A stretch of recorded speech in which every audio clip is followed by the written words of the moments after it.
Hi everyone! First Saturday of the month, kaya mag-attend muna tayo ng misa because Saturday is always dedicated for Mama Mary. Share them generously as you await the Master's praise.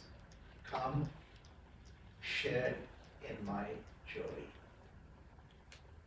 By the practice of a Christian life, without regard to human respect.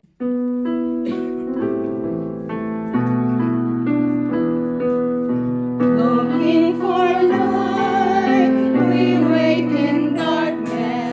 Make us your own, your holy people.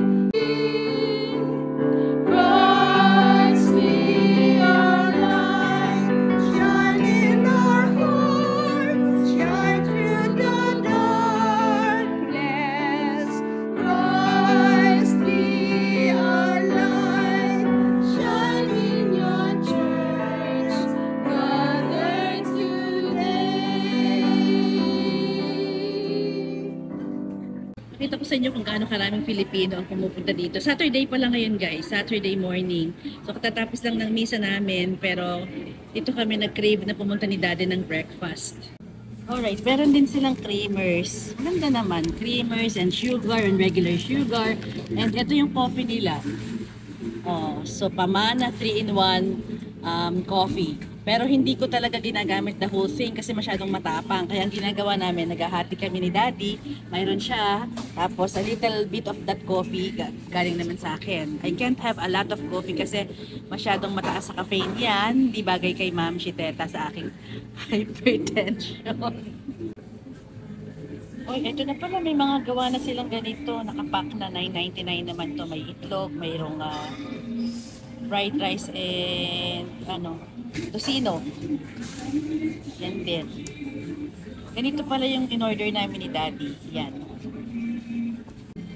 Guys, halika kain tayo. Ang sarap dito. My gosh. Yummy, yummy breakfast. Alright guys, enjoy. Kain lang si Ma'am Shit at si Papsi Ruben. Thank you guys. And happy eating! Hindi mo talaga mapapantayan ang sarap ng Filipino breakfast. Imagine, for $7.99 mayroon ka ng good breakfast. So, hindi ba? Ano ba naman ang hahanapin po sa masarap na $7.99 mo? Pwede ka rin palang mag-order ng spam, pwede rin ng tocino, pwede rin ng corned beef. So, depende sa gusto mo. In this morning, nag-crave ako nito. Yan, longganisang hamonado. At si Daddy naman nag-hotdog siya. Or yung mga popular dyan sa atin sa Pilipinas, Swift hotdog. Iba ang hotdog dyan yan ganyan. So, I don't know kung sino gumawa nito. Pero Filipino made dito sa US.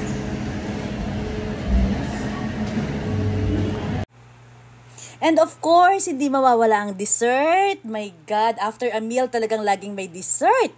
So, yan ang dessert namin ni Daddy. Ang ube rice cake. Kaya, talaga naman with coffee or tea. Kaya nga lang walang kinudkod na nyug eh. Perfect sana, kaya lang walang kinudkod na nyug. Alright, so another Saturday morning is over. We have a long way to go. Punta naman kami mamaya sa church para naman sa second mass namin. Because it's Saturday kapag ganitong Saturday. 1 in the morning, 1 mass in the morning, and 1 in the afternoon. Kaya busy ang ganap ng Ma'am Shiteta kapag Saturdays and more sa Sundays. Kaya sige, pakita ko pa sa inyo kung anong itsura ng Pasadena, California. Dito nakatira si Ma'am Shiteta around Pasadena, California. Makikita nyo around our neighborhood.